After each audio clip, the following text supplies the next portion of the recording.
Today I am introducing Bill 4323, Crisis Intervention Team Established.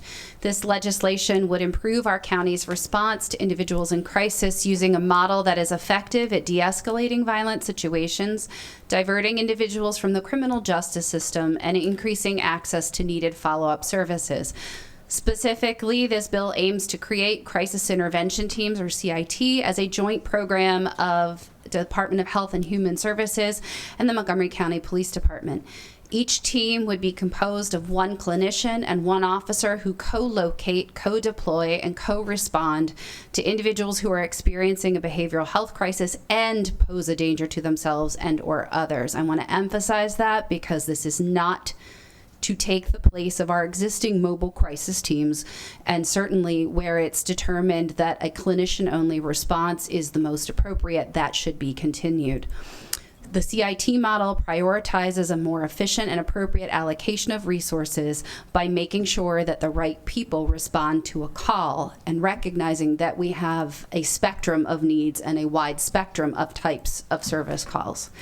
Central to the CIT program and the overarching goal of enhancing and streamlining our county's crisis response is this bill's requirement that DHHS and the Montgomery County Police Department ratify a memorandum of understanding that delineates individual and shared responsibilities, identifies opportunities for data and resource sharing, and facilitates greater communication, collaboration, and trust between those departments for the betterment of our residents. The bill would establish an advisory committee of stakeholders both inside and outside of county government who will collaborate with advocates, identify best practices, and inform the CIT team's procedures.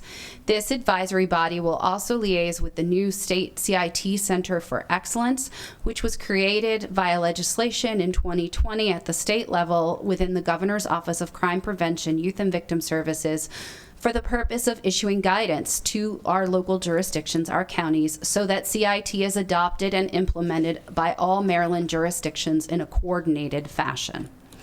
Our county has made great strides in building up our crisis response system. This bill would ensure that our system is cohesive and navigable. CIT is a vital part of the larger landscape of interventions and wraparound services that are equally important in preventing and mitigating behavioral health crises in the first place. As noted previously, this bill does not alter or interfere with the work of the Crisis Center or the clinician-only mobile crisis outreach teams. Rather, this bill adds another option to the menu of options available for crisis response. Crises can be present in a wide variety of ways, and our systems should have the flexibility to meet folks where they are.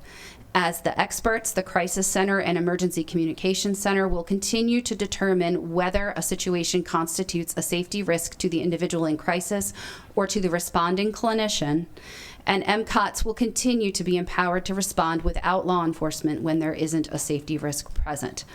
One other point I should have made when I was discussing the fact that there is an advisory committee that will be advising the work of the CIT is that inherent in this is a need to flesh out our county's sequential intercept model that relates to those individuals who may be experiencing a mental behavioral health crisis and also have an underlying criminal related issue, the priority being to divert them to treatment rather than to the criminal justice system. So the sequential intercept model, I do want to note, is for adults. There are other models that apply to children, and that is a separate issue.